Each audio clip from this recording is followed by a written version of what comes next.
Hola, soy Eliseo Miguel González Regadas. Quería compartir con ustedes una actividad que realizamos el sábado 22 de noviembre de 10 a 12 en la sede de Castalia. La actividad era con motivo de que se clausuraban los talleres del año 2025 que se realizaron mensualmente en forma abierta para que pudiese participar todo aquel que quisiera, los cuartos sábados de cada mes a partir de noviembre, de febrero hasta noviembre, que fue el taller de cierre. Em, el eje que tuvieron estos talleres mensuales temáticos eh, tiene que ver con la comunicación humana y sus avatares. Así lo designamos.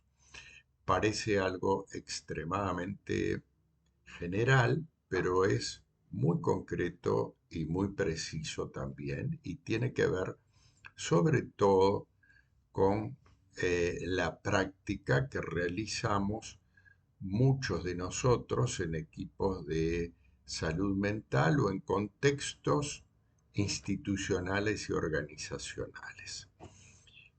¿Por qué escogimos esta temática? Esa es la primera pregunta. Decíamos que es porque tiene relevancia directa para eh, nuestra práctica cotidiana. ¿No? Tiene que ver con que la comunicación que se da entre paciente y psicoterapeuta transita por eh, varias modalidades que no son solo la modalidad discursiva, no es solo la palabra. ¿Mm? Eso, la comunicación humana incluye ciertamente la gestualidad, lo postural, eh, todo aquello que tenga que ver con lo corporal expresivo, ¿sí? El cuerpo se expresa con un lenguaje particularmente propio y característico. Bien, este fue el motivo por el cual escogimos tomar este eje temático para los talleres del año 2025. El primer taller, que fue el 22 de febrero del 2025, fue coordinado por Alfonsina Sousa. Alfonsina Sousa es una colega que hizo la presentación de una situación clínica donde la modalidad predominante de la comunicación del paciente en la relación con ella eh, atravesaba diferentes formas de violencia, ¿no? Y esta violencia fue como el tema en un vínculo breve e intenso, porque duró un par de meses nada más, que tuvieron que resolver ambos interlocutores. Tramitar la violencia es extremadamente difícil. Sabemos que hay multiplicidad de formas de expresarla, y configuró todo esto un desafío para la terapeuta que lo pudo compartir con los asistentes al taller. Este fue un material altamente didáctico para todos los que participamos, eh, porque nos permitió examinar junto con la coordinadora y a través de esa situación clínica eh, posibilidades de afrontamiento de estas y de tramitación de estas situaciones violentas. ¿Sí? Eh, Luego tuvimos un taller donde hablamos de la comunicación que se estableció entre dos eh, maestros y grandes figuras de la psicología occidental, Sigmund Freud y Carlos Gustavo Jung.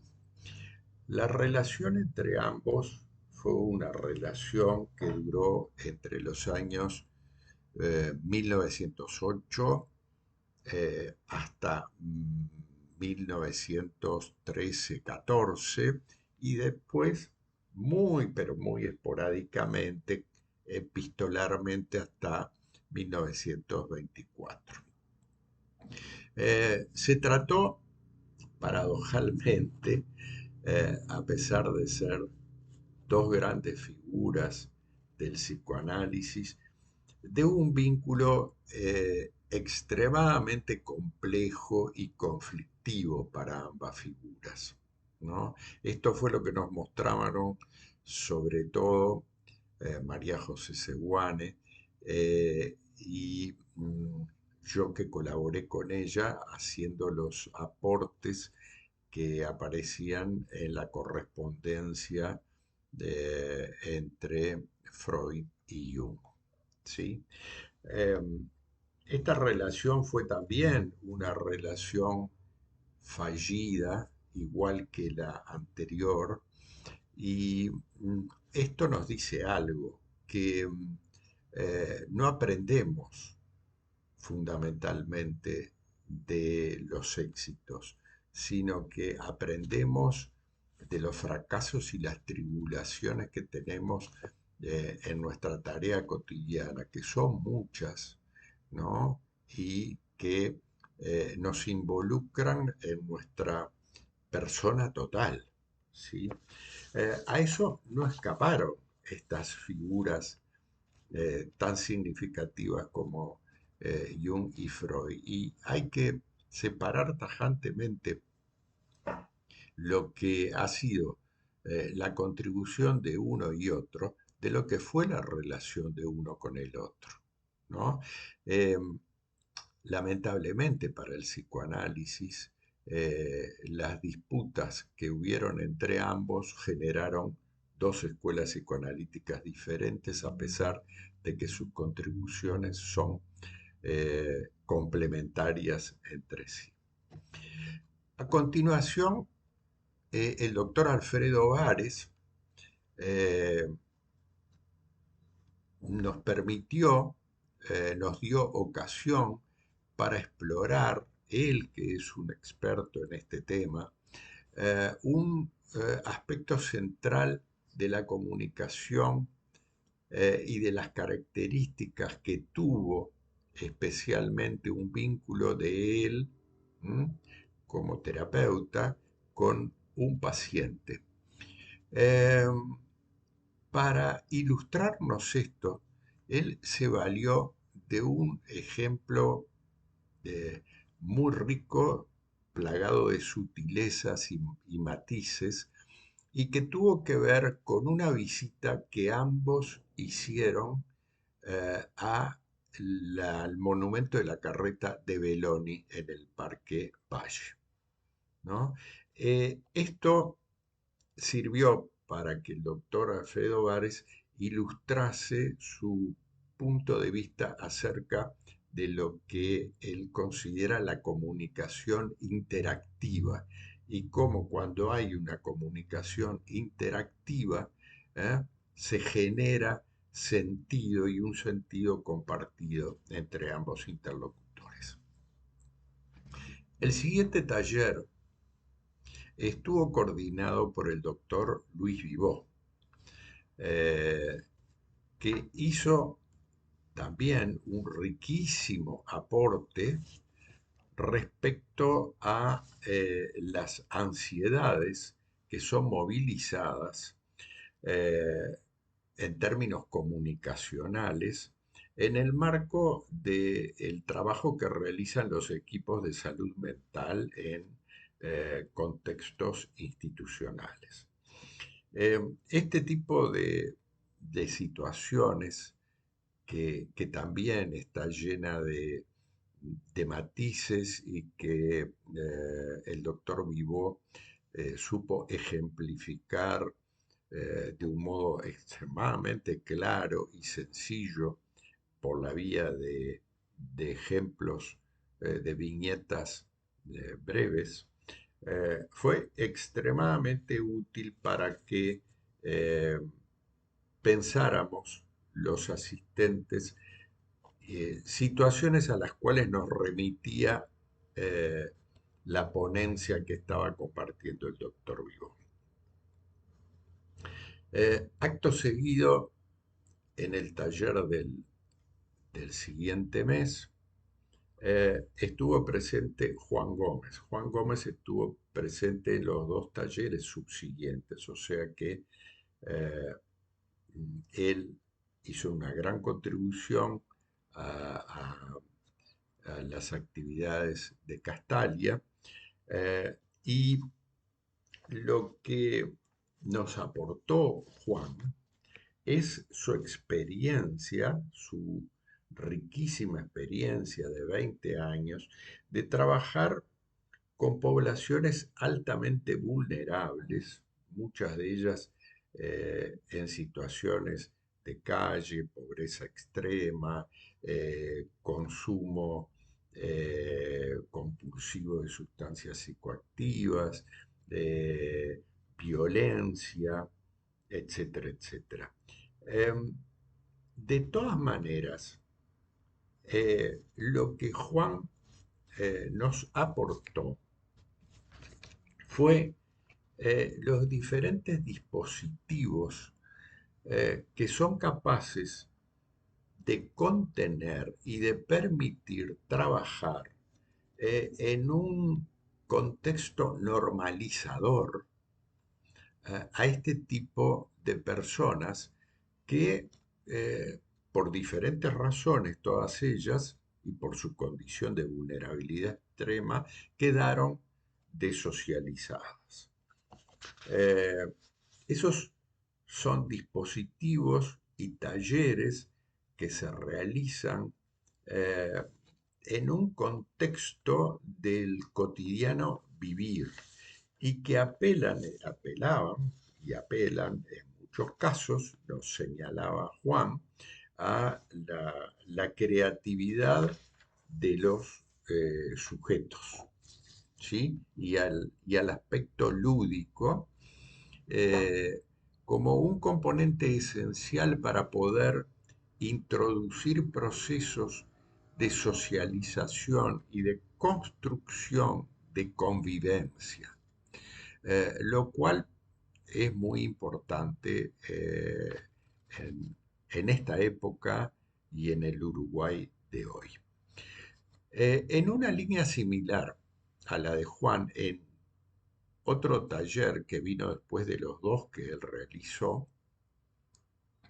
eh, Valeria Castiglioni y Graciela Cartesio, dos colegas de Castalia, nos compartieron el uso de un recurso técnico puesto al servicio también de lograr una comunicación socialmente compartida en personas que tienen una profunda retracción respecto a la vida cotidiana, que están encerradas, que tienen poco contacto y que por lo tanto son personas cuyas herramientas comunicativas, sobre todo las verbales y el poder abrirse y transmitir lo que sienten y lo que piensan, está interferido. Creativamente, Graciela y Valeria se valieron de la lente fotográfica para explorar con ellos el contexto barrial eh, cercano a la institución que es Castalia, donde realiza esa actividad en forma semanal. Esto dio ocasión de, de poder ver cómo quedaban plasmadas a través de imágenes una cantidad de situaciones eh, que tienen, como dice el dicho vulgar, una imagen vale más que mil palabras, un valor comunicacional muy importante que fue compartido por todos los integrantes del grupo y que generó a su vez un sentido de comunidad y pertenencia y de apertura e interacción entre el adentro y el afuera, entre ellos y el mundo. Eh, Después de este taller centrado en la fotografía como una herramienta, el doctor Freddy da Silva, que tiene una prolongadísima experiencia y un conocimiento profundo de lo que son los distintos tipos de adicciones a sustancias y sin sustancias, nos aportó una síntesis extremadamente esclarecedora de los mecanismos que se utilizan en forma predominante por este tipo de personas eh, que configuran una población especial, específica, que tienen esencialmente un lenguaje de acción, eh, donde también la palabra está cortocircuitada a través del acto y de la urgencia.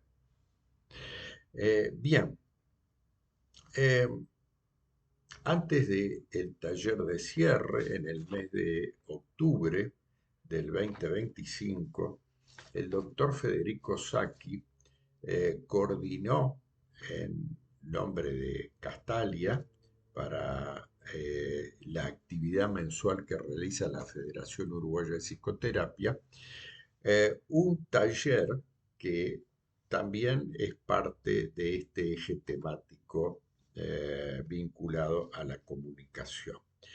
Y el punto donde hizo foco Federico fue aquel que tiene que ver con la dimensión eh, intrainstitucional y extrainstitucional con relación a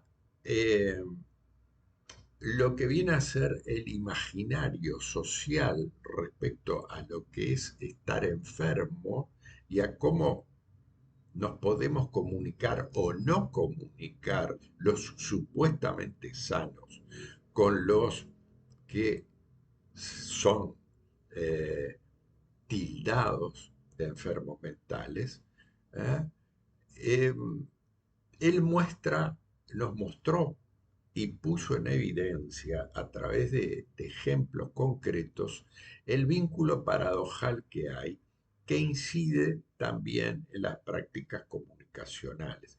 Por ejemplo, todo aquello que se comunica en el papel, en los medios como políticamente correcto, se habla de que hay que desinstitucionalizar, de que las personas deben estar en un entorno familiar y normalizador, de que no hay que discriminar ni marginar, pero a la hora de llevar las cosas al terreno de lo concreto y a la praxis, a las instituciones de asistencia psiquiátrica en particular, se les pide todo lo contrario, que cumplan una función custodial en el sentido más embromado de la palabra, en un sentido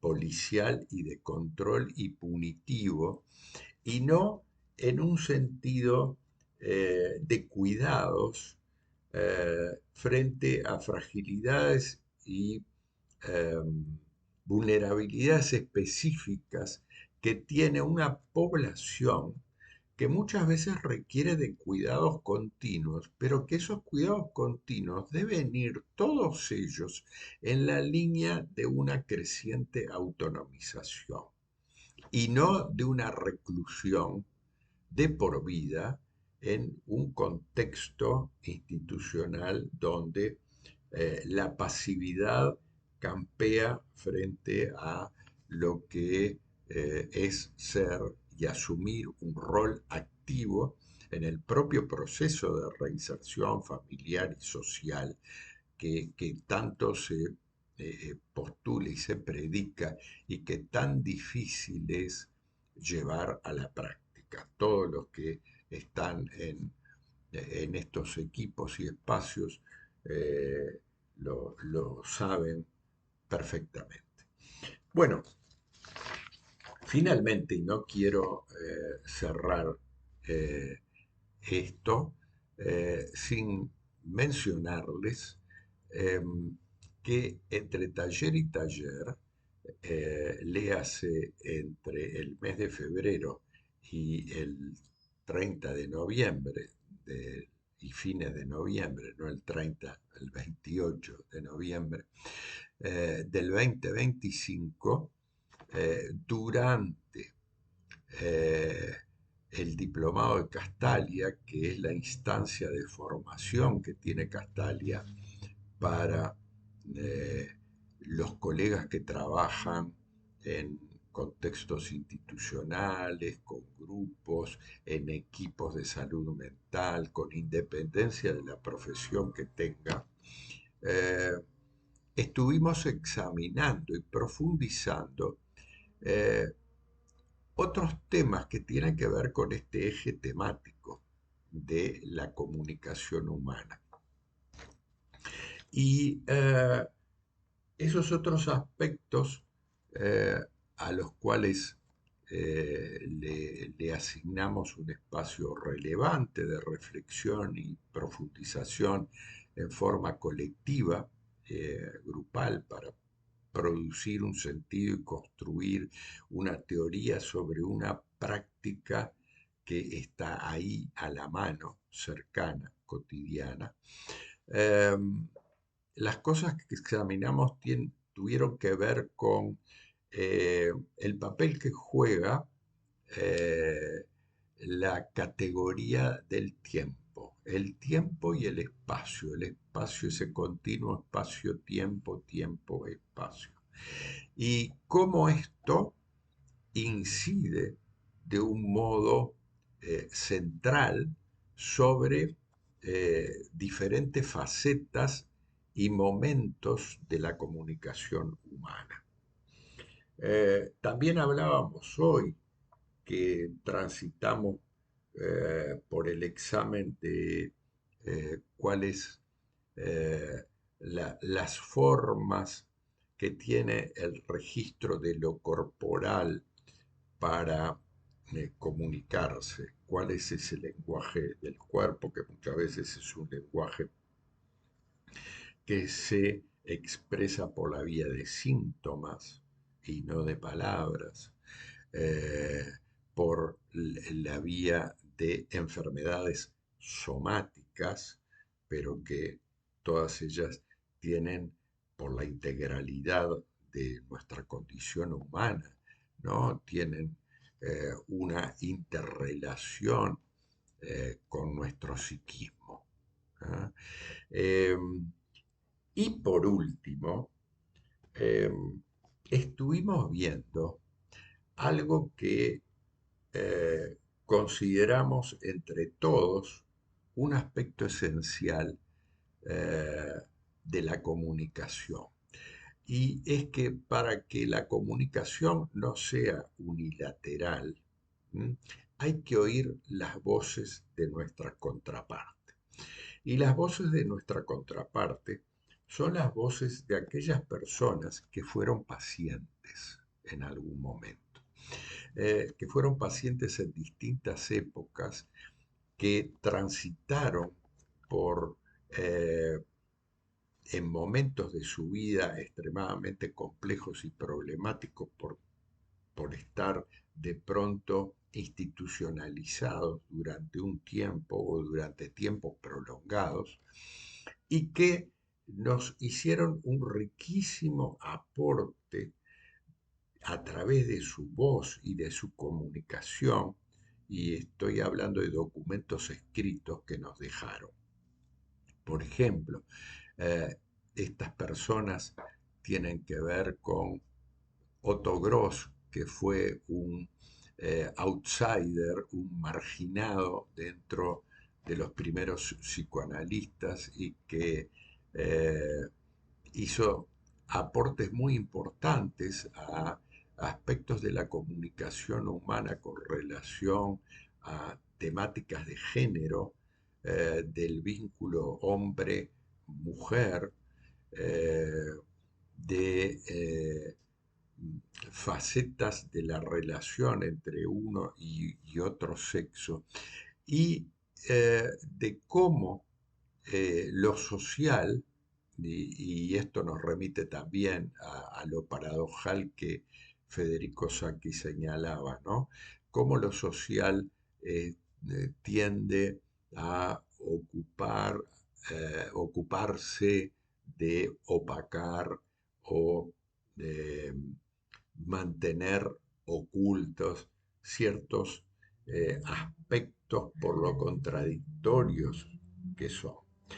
Otro de estos personajes súper conocido en el ámbito psicoanalítico, ¿no? El presidente Daniel Paul Schreber, que escribe en sus memorias eh, una serie de observaciones dirigidos específicamente a uno de los psiquiatras que lo trató durante varias de sus internaciones.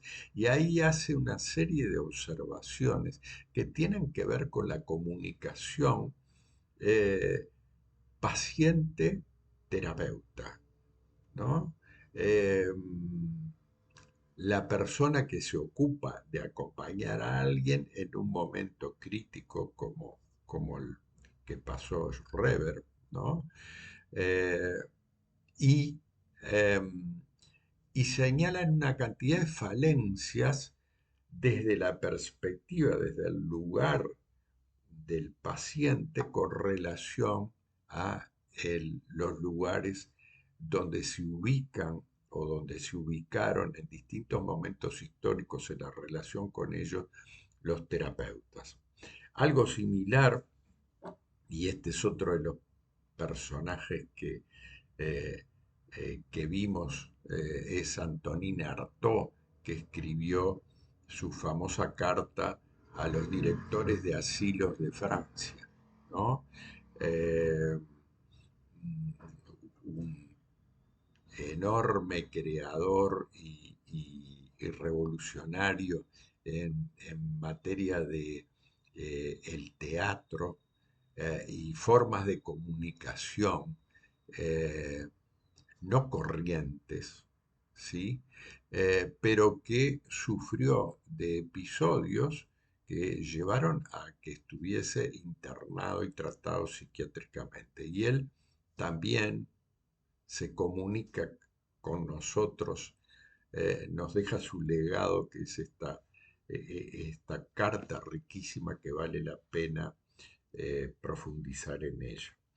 También examinamos las voces de los usuarios de los manicomios de Trieste y Gorizia, que fueron los manicomios donde Franco Basaglia en la década del 70 les abrió las puertas al mundo de lo social y generó un cambio y una transformación radicales que están en la base de todos los procesos de reforma de las leyes de salud mental.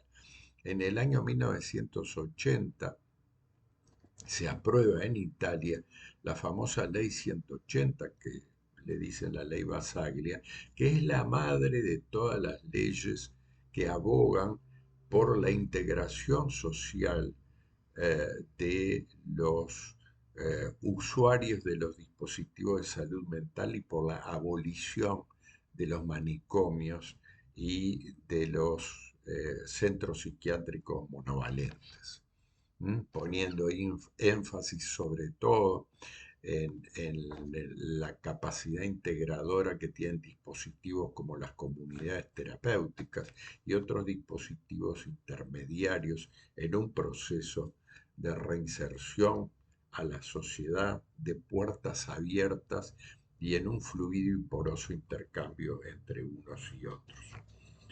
También escuchamos y nos dejó una serie de lecciones muy importantes, la voz de Moral Coat, que es un seudónimo de una persona eh, de ciudadanía inglesa que estuvo hospitalizada en varias ocasiones a lo largo de 14 años y que hace una serie de observaciones riquísimas que son de los años 60, 70, pero igual que lo de Rever, tienen un carácter atemporal, son observaciones que los que estamos del otro lado, los equipos, los que tenemos que atender a los usuarios, debemos escuchar por la sabiduría